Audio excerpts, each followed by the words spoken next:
Hey, this is Sammy Reinstein, and you're listening to Conversation Starters. On this show, we talk all about bringing conversations back to B2B marketing and selling. Because if there's one thing we know about doing business in the revenue era, it's that the best customer experience wins. Through the power of our own conversations with drifters, customers, and special guests, we'll learn how to deliver a sales and marketing experience that puts the buyer first. Let's get into it. Hey, Elizabeth. Hey, Sammy. It's been a while since we've been in the studio. What have you been up to? I know, it has been a while. What have I been up to? Been watching a lot of TV. I love Bravo.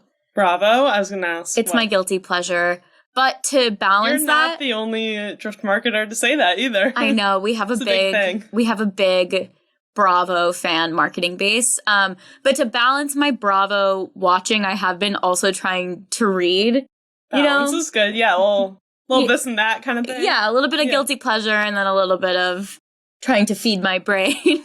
But this book that I'm reading, it's called 7 Husbands of Evelyn Hugo. Very popular right now. And I get why it's popular. It really just drags you in from the very start. Like that first sentence, everything, you're hooked. And I'm glad that it hooks me because I hate when you're reading a book and it's like 100 pages in and you're like, wait, where is the part that's actually getting me to continue to read? Yes, I 100% agree with that. There's so many books that people recommend to me and they're like, just give it like 100 or so pages. And I'm like, that's like a lot of my time to like hopefully enjoy the book. Which our guest today knows a thing or two about hooking readers from the start. Definitely. Today we are interviewing Eddie Shleyner, and he knows a thing or two about copy. He runs a website called Very Good Copy, which is all tips and tricks on copywriting and marketing and creative. And I'm so excited to get to speak with him today and dive in how he thinks about writing good copy that sparks conversations. Eddie, thank you so much for coming on Conversation Starters. Yeah, thanks for having me, Sammy. Appreciate it. Elizabeth and I were very excited to talk to you. We both are subscribed to your newsletter and very familiar with Very Good Copy. But I want the listeners to hear from you. Can you give everyone a little bit of background on what you do and a little bit of background on Very Good Copy? Sure. Well, I'm a copywriter, and Very Good Copy is my blog and newsletter about copywriting and marketing and creativity. And it goes out once a week, and there's a lot of cool, smart folks on it from all sorts of industries, mostly copywriters, marketers, entrepreneurs, various creatives. So yeah, come on by. You could sign up at verygoodcopy.com. I definitely recommend signing up. It was also recently nominated for Hacker Noon's Email Newsletter of the Year. And that's no easy feat because you were up against some really impressive brands like The Morning Brew and The Hustle. So I think it's all very safe to say that you know how to write a very good email and an email that makes someone click, an email that starts conversations. So I want to dive a little bit deeper into that. And let's start all the way at the top. So the very first part of that email is the subject line. So how do you think about writing a great subject line? Mm-hmm. Well, so first, I guess I think about who it's going to, who's the recipient. If it's somebody that, knows me and trusts me and appreciates me, like a longtime newsletter subscriber, then, the subject line doesn't really matter as much as the from line, actually. I think Dave Gerhardt talks about this a lot, just the fact that, the sender of the email usually has a greater impact on the open rate, when you're emailing warm recipients. But, if it's a cold email, then I'm usually doing one of a few things. First of all, you can make them curious. So, for example, the subject line, I use to promote, my referral program is only for VGC subscribers, I think, with a colon, and that implies that something's coming. So, a few things are at play there, curiosity being one of them. People want to know what's on the other side of the click. So, you're opening a loop in the subject line that can only be closed by, opening the email. So, that's one really clear way to think about it. Open a loop in, the mind of the reader, based on what you know about that person or that group of people, and then, make opening the email the only way that they can close the loop. So, there's that going on in the subject line. But also I think there's an appeal to exclusivity. It makes people feel special, or like they're, on the inside of something. It's also very short, almost incomplete. And that's something Joe Sugarman, who's an excellent copywriter, I study him a lot. He's always suggesting that people do this in their headlines, keep them short, because it's just easier to, grab attention and I guess get people into the next sentence. And I guess you could also promise them immediate value. So in my welcome sequence, the subject line is welcome, your 6 courses and series are inside. And so naturally there's a pretty compelling promise, that you're making to folks. So they're going to want to, open it and get that value. Yeah. Eddie, this is one of those podcasts where I wish I had like a notepad and pen with me. I will definitely be going back and listening to this. Those were so many good tips just within that. I love what you say about it's who and then closing the loop. Mm-hmm. I am someone who in my job, I'm building a lot of chatbots. And I think that's something that I could definitely take into that, where you have your hook and the only way to close that loop is by clicking in and taking action within there.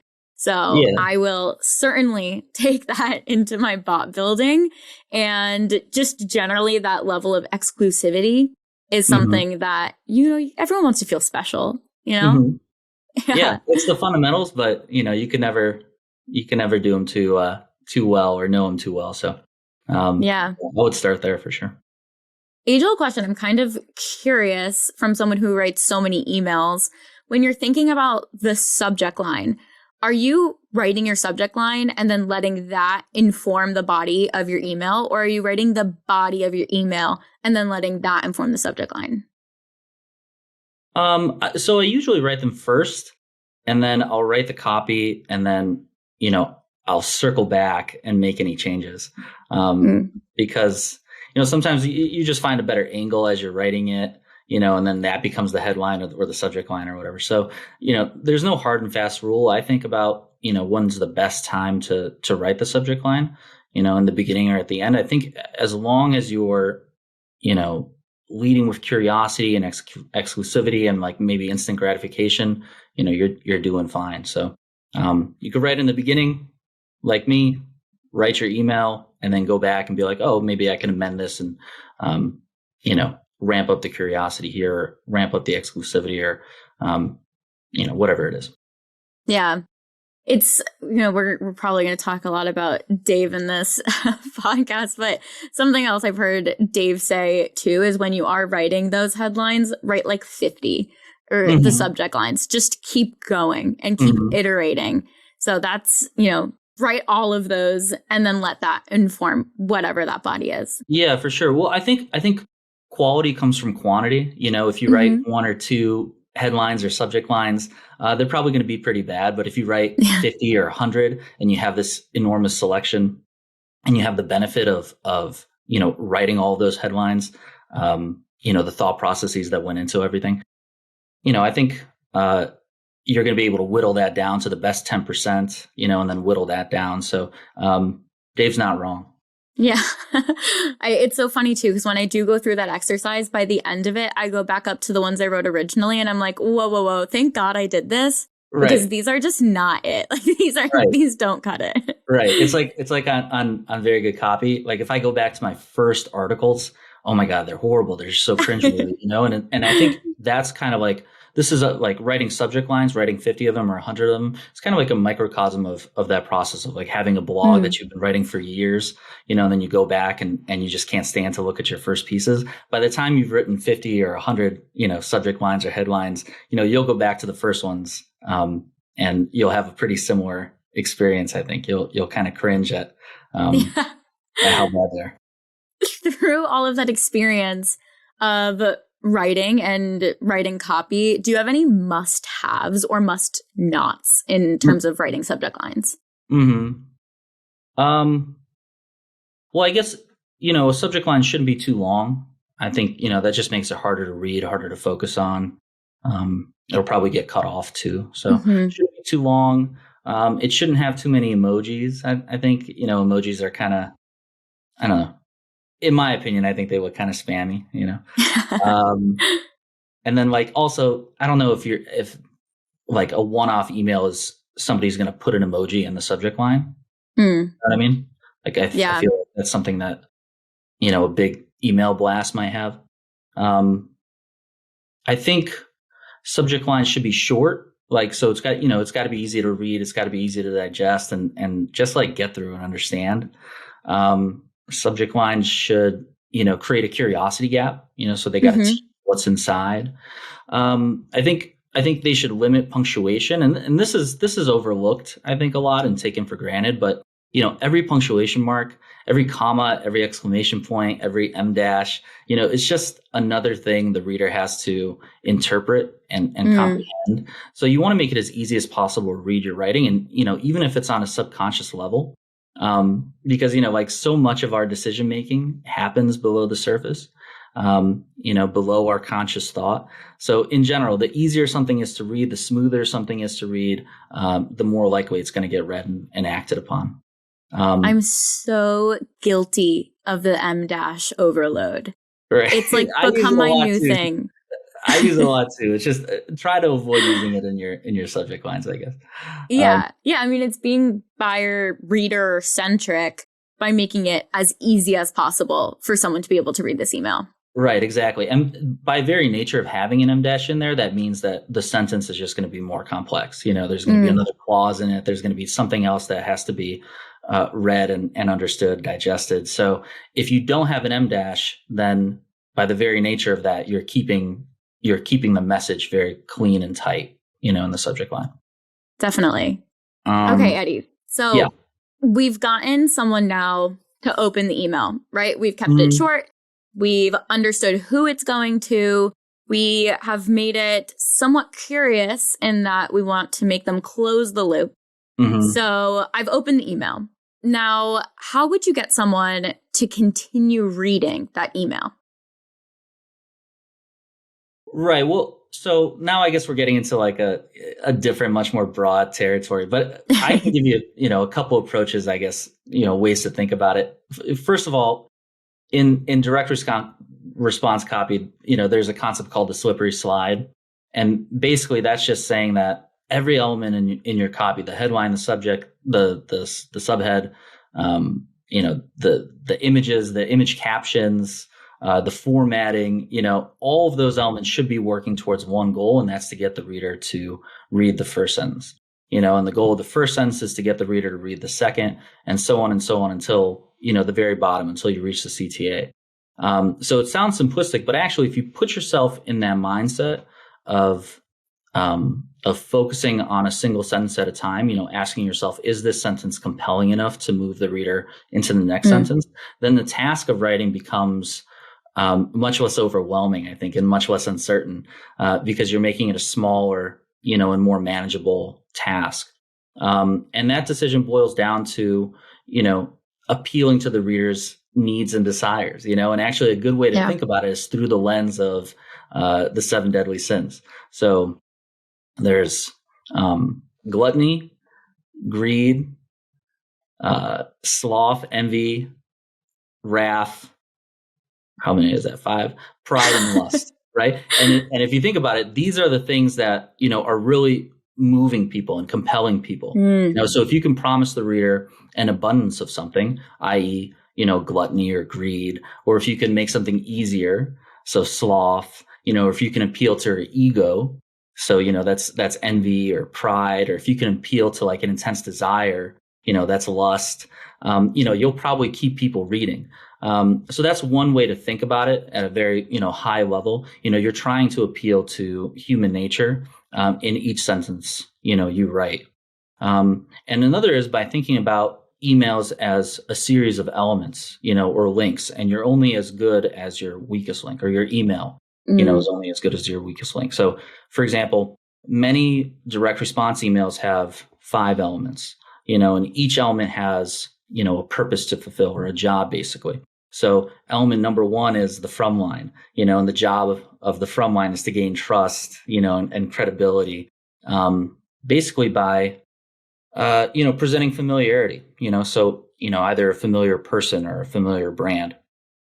Element number two is the subject line, which we're talking about, right? And the job there is to create a curiosity gap, or a loop that can only be closed by clicking the email.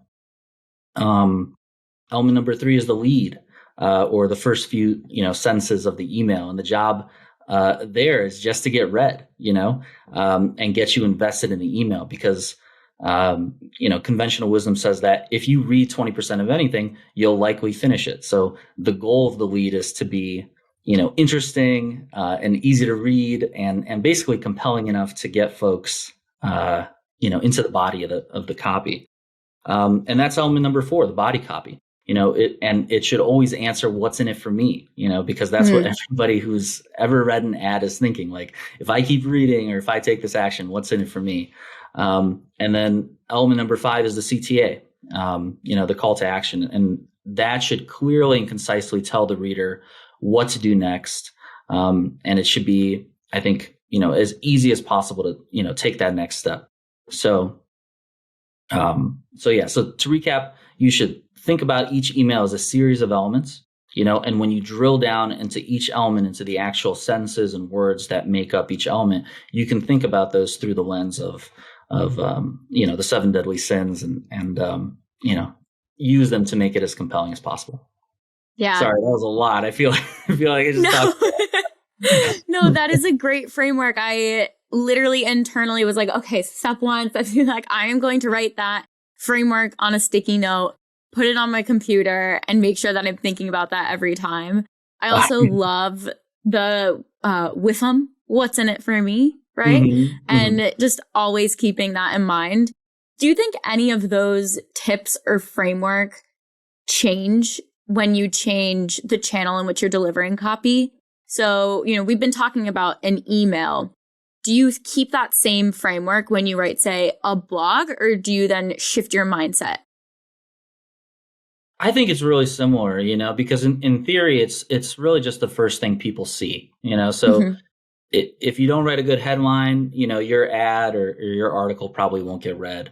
It's the draw for your content. And I think the same goes for subject lines. It's the first thing people see. It's the first thing people read. And if they don't like it, they're not going to open the email in theory. So whether you're writing a headline or a subject line, remember, I think, to lead with curiosity, open loops, create intrigue, promise value, promise immediate gratification, right?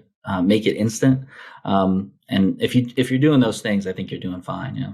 You have written in one of your blogs on Very Good Copy that one of the keys to a good headline is the element of surprise. And I thought that was very interesting. And it's sort of what we've been talking about in terms of the loop. But can you give me a little bit more insight into why surprise works? Yeah. So, surprising headlines basically just captivate the reader and make it more likely that she'll read the next sentence. So I think in that article you're referring to, I cite an example from a newspaper ad from the 70s. And the headline was "How to Make Money with Your Credit Cards." And it was written by Gary Halbert, who's a really famous copywriter. And he wrote it for an ad selling a book called "How to Turn Plastic into Gold." So he was selling a book, and to set up the offer, Halbert grabs the reader's attention with basically a paradox, presenting a statement that appears to contradict itself. So like, how to make money with your credit cards is outwardly, a contradiction, because credit cards help us spend money and not make money usually. So it just begs the question, how? And then this question compels folks into the next sentence, and that's the goal of the headline. So, it's just, using surprise, using a paradox is really just another way to get people curious, asking, how is this possible? Or, I thought this was impossible. How does it work? That's how it works. Yeah. Finally, Eddie, I'm curious for people listening who might be a a sales rep or an SDR or a BDR, and they've listened to this and they're thinking about how they can implement it, what is the one thing that you would do in the subject line to grab their attention? Well, I think as an SDR, when you're writing to extremely cold prospects, you have to lead with, a promise of value, basically a bribe. One of the biggest mistakes you can make is to ask for something in exchange for nothing. Because, nobody's going to take you up on that, because why would they? So it goes back to that whole what's in it for me question, that's constantly running through people's minds. So as an SDR, you have to look at it from their perspective, from the prospect's point of view. You have to become that person sitting in that seat, reading that subject line, and you have to ask yourself, what's in it for me? And if you can't answer that question, with a clear and compelling benefit, don't send the email. You should always feel confident about the reason you gave people to respond. And I think if you follow that rule of thumb, your open rates will go up. Awesome. Eddie, thank you so much for coming on the podcast. Again, I'm going to re-listen to this right when we get off, take a bunch of notes, and implement all of this into my writing. I think it's super applicable for marketers and for salespeople looking to write better emails that actually create conversations. Well, thank you so much for having me, Sammy. I really appreciate it too. Well, I had just hit send on email before recording this podcast, and that podcast episode made me really wish I had saved it as a draft. I totally agree. As I was talking to Eddie, I was like, oh, there's like at least 2 emails and a blog that I'm going to get back to right after this and edit and get rid of my M dashes. Yeah, you gotta tone down on those M dashes, girl. But in the spirit of being succinct, we will keep this outro succinct. I'm really excited for next week because we are getting in the spirit of Valentine's Day, which is all about relationships. But don't worry, we're not getting too mushy. We are focusing on the sales and customer success relationship with 2 of our own drifters, Trent Mosley and Jacqueline Van. Yeah, I'm really excited for this because we talk a lot about the sales and marketing relationship, and we wanted to shine some light on the customer success and sales relationship, because that's really so important to creating a good customer experience and a great kickoff. For sure. The life cycle does not end after you sign a deal. So I'm really excited to hear what they have to say and talk about Trent's high emoji usage. So make sure to tune in next week. And if you want to see how Sammy's doing with her content copywriting skills, make sure to check out her sales newsletter linked in the show notes. And for more information from Eddie, we're also linking his website in the show notes. See you next week. Thanks so much for listening to Conversation Starters. If you liked this episode, please leave us a 6-star review by clicking the link in the show notes. And hit subscribe so you never miss another one. You can connect with me on Twitter @Sammy Reinstein and follow all of our shows @Drift Podcasts.